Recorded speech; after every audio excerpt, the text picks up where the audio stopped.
Nshuti bene data kandi bavandimwe mudahwema kudukurikira gatanu kuri gatanu, ndongeye ndabaramukije mu izina ry'umwami wacu Yesu Kristo. Ubuntu bw'umwami wacu Yesu bubane namwe.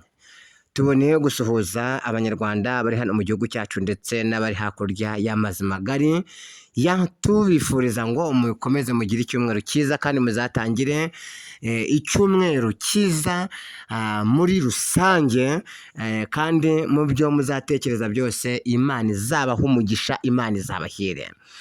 Byashoboka kuba hano hari abadukurikira ariko barwaye baheze ku gisasiro, abo bose tubifurije kugira ngo marayika ababyutse ku gisasiro bagira amagara mazima n'umubiri muzima, izina ry'Uwiteka nirihabwe icyubahiro. Ngambiriye kuvuga iki noneho, mbazaniye amakuru update, ibivugwa uru rubuga n'Imana yaruduhaye, kandi nababwiye rwose ko nzajya mbamara irungu mu gihe Imana ikidutije uyu mwuka, nanjye nzajya mbamara irungu kandi gatanu kuri gatanu. Mbazaniye urutonde rw'abavugabutumwa b'ibyamamare 15 mu itorero rya Pentecote mu Rwanda ADEPR. Mbazanira urutonde rw'abavugabutumwa 15 b'ibyamamare bo mu itorero rya Pentecote mu Rwanda ADEPR. Uru rutonde ninjye warukoze, maze iminsi nicaye ntuje ntekereza ku bw'umurimo w'Imana. Byashoboka ko hari abantu nshobora kwibagirwa kandi ari inshuti zanjye. Nziranye n'abavugabutumwa benshi igihugu cyose, uhereza Amatimba, za Kayonza, za Nyagatare, za Rwempasha, za Rukomo, igihugu cyose, za Gisenyi, za Rubavu, za Musanze, igihugu cyose, za Kigali. Mbese ubwo njyewe ni icyegeranyo cyanjye, ariko ngambiriye kuvuga iki? Ngambiriye kubiseguraho. Nta mutima wo kurobanura ku butoni ngira, ariko uhereye kuva kera n'abanditse Bibiliya ntabwo bose bari kuri level imwe. Bibiliya igaragaza yuko hari umuhanuzi mukuru, ari we muhanuzi witwa Yesaya. Natwe rero kuri uru rutonde rw'abavugabutumwa, dukurikije igihe bagiye batangirira nuko bagiye batera imbere, nanjye nafashe umwanya wo kubashyira kuri gahunda. Hari abo nibagiwe ariko nabiseguyeho, ariko nabo bose bari kuzamuka bataratera imbere, abo ngabo bakizamuka, Imana ibakomeze kandi bateze intambwe mu izina rya Yesu. Abo Imana yateje intambwe aho baherereye mu gihugu hirya no hino, Imana ibakomeze ibambika imbaraga, kandi uburinzi bw'Imana bukomeze bubonekeho, kandi Uwiteka akomeze abakoreshe imirimo n'ibitangaza muri rusange. Amina. Ku ruhembe rwa mbere haza umuvugabutumwa evangeliste witwa Mupenzi nk'uko mubibona kuri screen.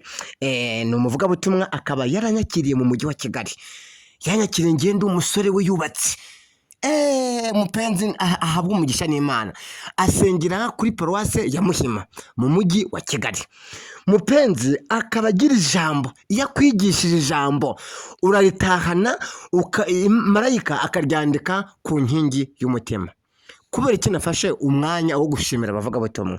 Ngewe reka mbabwira, murabizi ko kuva kera nta mutima mubi ngira, kandi ngomba kubashimira mukiriho, kuko imirimo Imana yabakoresheje, imirimo Imana yadukoresheje mu isi bashobora kutayibona, ariko mu ijuru mu gitabo cy'imirimo marayika arayandika. Imana ihabwa icyubahiro. Mupenzi, ahantu uherereye muri iki gihugu cy'u Rwanda mu mujyi wa Kigali, ziriya nama zose twagiye duhura tugasangira agakawa n'ibigendanye nabyo, tukaganira ku bw'umurimo w'Imana. Imana iguha umugisha, Imana igukomeze ikwambika imbaraga kandi ikomeze guteza intambwe. Amina. Ku ruhembe rwa 14 haza umuvugabutumwa witwa Mugabo Aniseti. Twamenyanye kera za 2008 za 2009, ndamwibuka aza Katabari yatumiwe na Pastor Patrick. Aniseti, ndagukunda cyane gatanu kuri gatanu, kandi uko nkukunda niko n'Imana igukunda, niko n'abagukurikiye bari mu Rwanda no mu mahanga bagukunda. nkwifurije iki rero? Nkwifurije kugira ngo Imana igukomeze, nkwifurije kugira ngo Imana ikurinde, nkwifurije kugira ngo umwuka wera akomeze akuzeho n'umuryango wawe, kandi uburinzi bw'Imana bukomeze bukuzeho mu izina rya Yesu Kristo. Tera imbere, tera imbere, tera imbere. Ku ruhembe rwa 13 haza umuvugabutumwa witwa Mukabutera. Mukabutera afite ubuhamya, yasengeye mu Rubonobono muri paruwasi ya Gatsata, ubu ngubu ni paruwasi ya Gasave imyaka myinshi, ubu ngubu atuye i Gisenyi, atuye i Rubavu. Mukabutera Imana imuhindurira amateka, Imana imuhaye ijambo. Mukabutera nawe ufasha abantu benshi, ubuhamya bwawe bwubaka imitima ya benshi. Tera imbere ku rugejuru, kandi uburinzi bw'Imana nimukomeze bukuzeho mu izina rya Yesu Kristo, amina. Tera imbere ku rugejuru, tera intambwe. Ku ruhembe rwa 12 haza umwana w'umukobwa Imana ihagurukije muri iki kinyejana, muri iyi myaka, witwa Mukatete Joseline, akaba asengera mu Gatenga. Mukatete Joseline ni umwana w'umukobwa Imana ihagurukije, imuha amagambo y'ubwenge, imuha ijambo ry'Imana, kandi aririnda muri byose. Ibintu avuga bisa n'ibyo akora muri rusange. Ntiwamubona hari ibindi arimo bidahesha Imana icyubahiro. Mbese mu by'ukuri ibintu avuga, iyo urebye, ni icyitegererezo cya Kirisitu. Ni icyitegererezo cya Kirisitu. Imana imuhagurukije, imushyiraho amavuta y'igikundiro. Ya Mukatete Joseline, habwa umugisha, Imana ikomeze guteza imbere mu izina rya Yesu. Ku rugejuru aho utaragera, Imana ihakugeze mu izina rya Yesu. Mushobora kuvuga uti se ku ruhembe rwa 11 haza nde? Haza umugabo witwa Pasiteri Nzeyimana Damascene. Yazengurutse igihugu cy'u Rwanda, mpamya neza ko nta murenge n'umwe atarakandagiramo, avuga imbaraga z'Imana no gukomera kw'Imana.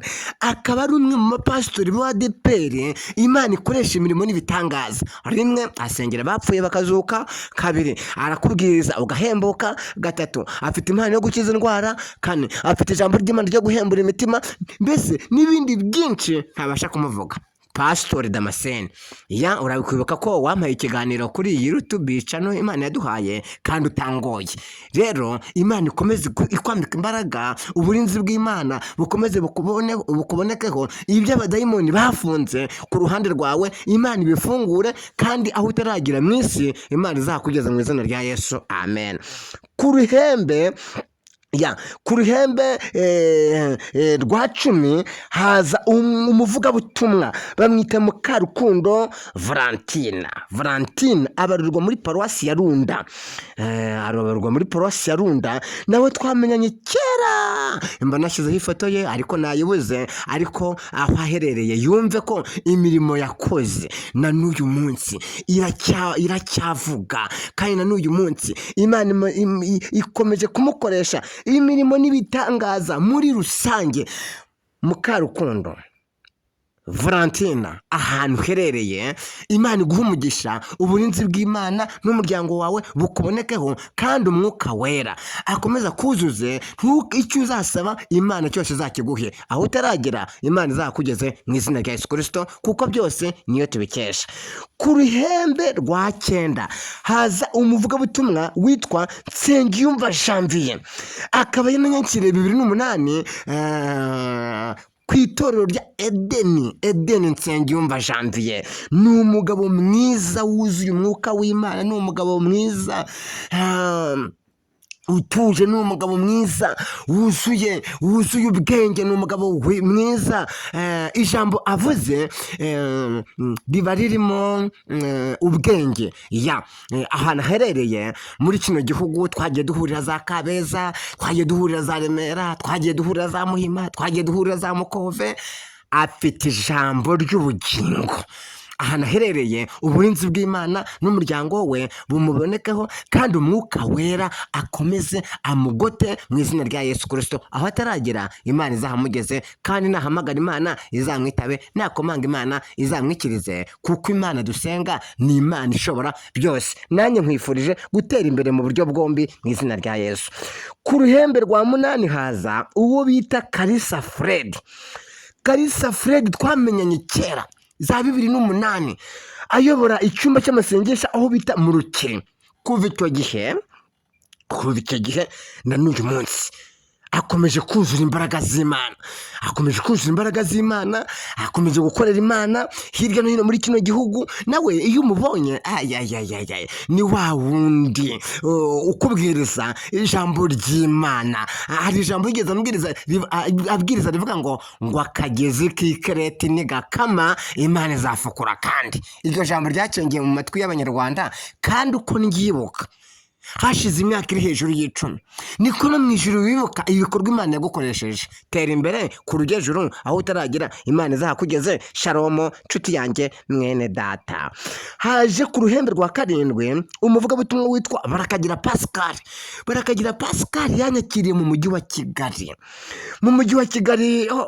Mbega impuguro za Barakagira Pascal we ni inshuti yanjye muri rusange. Barakagira Pascal twaturanye ku Kimisagara, agira umutima mwiza, agira amagambo y'ubwenge, ni umugabo wuzuye umwuka w'Imana, ni umugabo udapfa kuvuga, avuga amagambo makeya. Barakagira Pascal ni umugabo nta nubwo ari n'igisambo, ntago ari igisambo. Barakagira njyewe ndabivuze ngomba kuvuga, ngomba gushimira abantu bagihumeka bakiriho. Barakagira Pascal ntago ari igisambo. Ye baba we, Barakagira Pascal Imana imuha umugisha. Kandi nubwo muri ino minsi yakoze impanuka, shitani yamuteye ikipombe cy'impanuka, ariko amakuru dufite nuko ari muzima kandi akaba ari koroherwa. Barakagira Pascal twifatanyije nawe yuko marika ukora ku gisasiro, ubundi tugakomeza tukokoga ibihugu hirya no hino mu isi. Tera imbere ku rugejuru, uburinzi bw'umwuka wera bukomeze bukubonekaho n'umuryango wawe.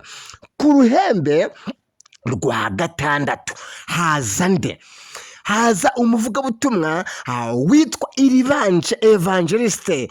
Reka nshyireho Evangeliste kuko ntabwo ari njye wari ku isi, ntabwo ari njye. Aya mazina si njye wayabahaye, ni Imana yaduhaye.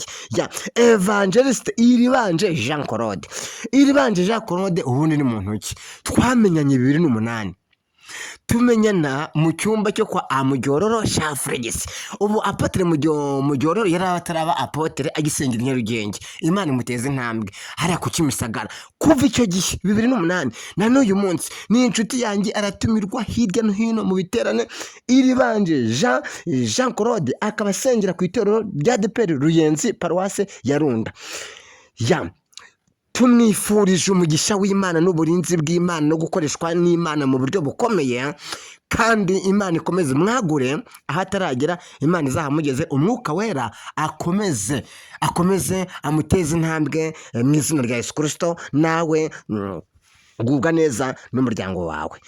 Nk'uko mubibona kuri taburo, anagerageje amafoto kuyahuza nkurikije n'amazina. Hagezweho uwo witwa Vedaste yanyakiriye aho bita kuri ADEPR ya Gatare. Muri Paroisse, icyo gihe hari Paroisse ya Gatare, akarere ka Kicukiro. Ndamwibuka ayobora icyumba cy'amasengesho. Icyo gihe hari hayoborwa na Pastor Desire na Pastor yitwa Ntambabazi. Vedaste rero Imana ikomeje kumukoresha imirimo n'ibitangaza hirya no hino muri iki gihugu, kandi afite amagambo y'ubwenge. Kuva twamenyanya byaye rimwe na n'uyu munsi ni umugabo w'igikwerere. Umwuka w'Imana mubonekeho, kandi Uwiteka akomeza muganze, ntazabure, ntazagire ikintu abura. Ndabimwifurije. Mu kuboko k'Uwiteka harimo byose. Imana ikomeze ishyireho uburinzi n'umwuka wera, kandi Uwiteka akomeza amuteze imbere. Umwuka wera akomeza amuteze intambwe. Ndagukunda 5/5. Ku ruhembe rwa 4 hari inde? Ku ruhembe rwa 4 hari umuvugabutumwa. Niba ndavuga ngo Imana imuhagurukije muri ino minsi, ariko ko amaze igihe kuri terere, bamwita Evangeliste Kajegerezo Rusangiza Ndekwe. Kajegereje Rusangiza Ndekwe nawe twamenyanye kera. Twamenyanye atuye mu Rubavu. atuye Rubavu, dukorana ibiterane byinshi za Kiruhura n'ahandi henshi muri iki gihugu.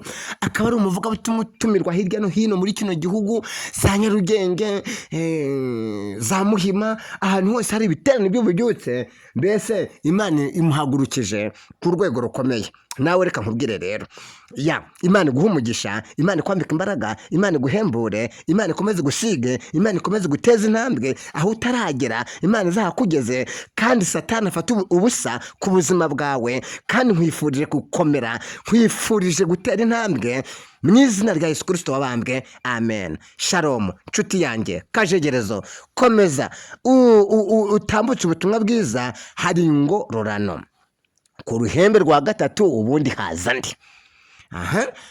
Ku ruhembe rwa gatatu haza umuvugabutumwa witwa Nyagasani Ribukaroti.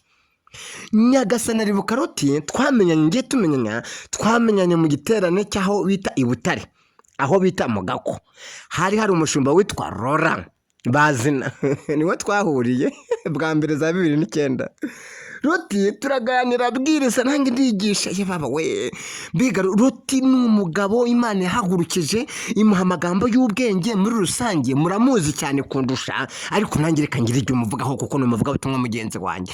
Umuvugabutumwa witwa Roti agira amagambo y'ubwenge, agira amagambo ari asobetsemo imigani, kandi yuzuye umwuka w'Imana.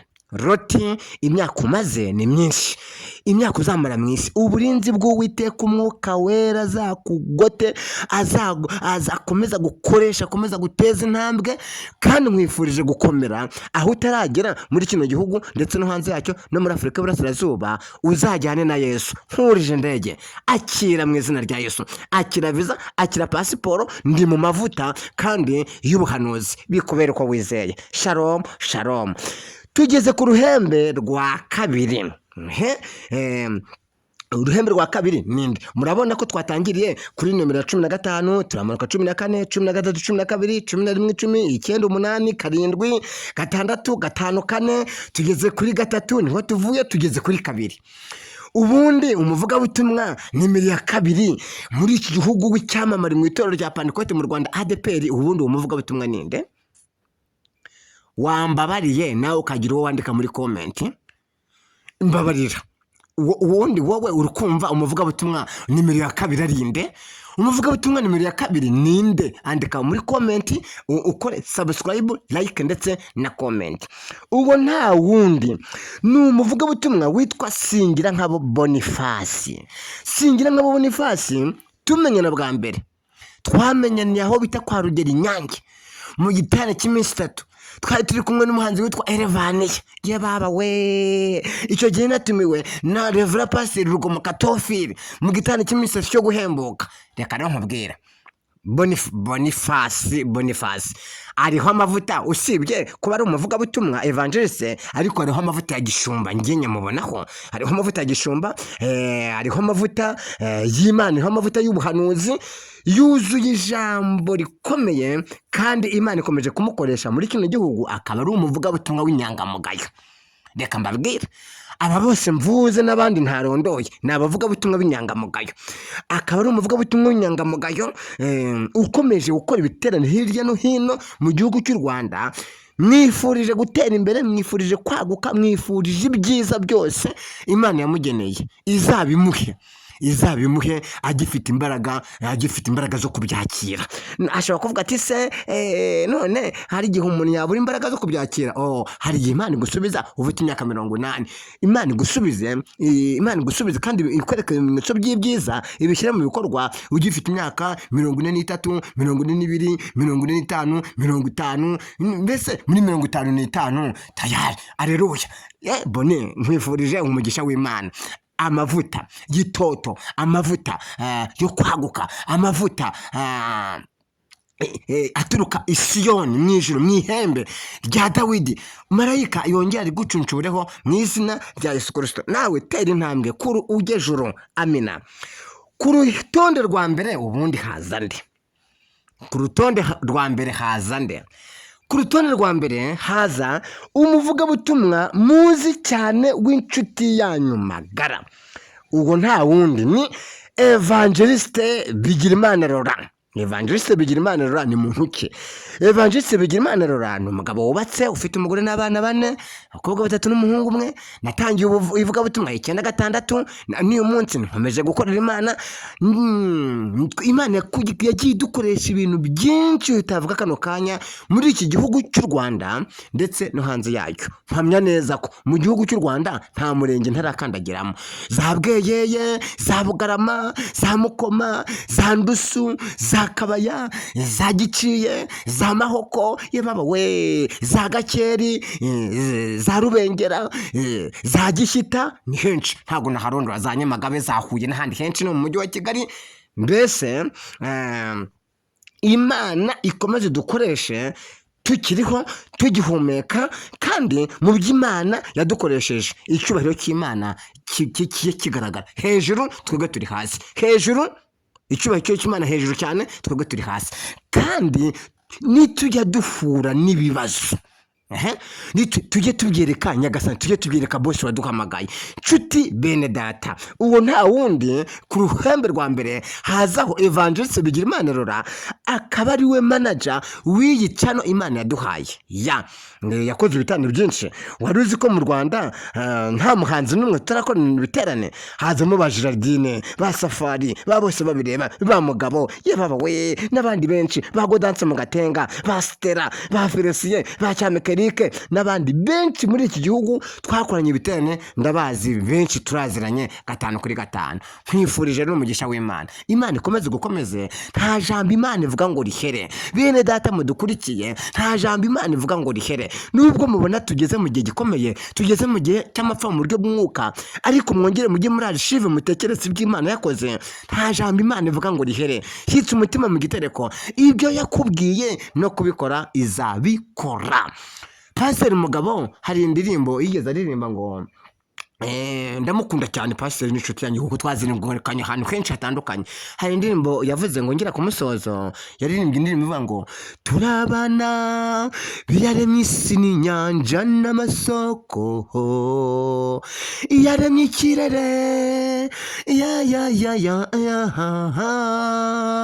niyo kwizerwa, ibyo yavuze no kubikora izabikora. Haleluya.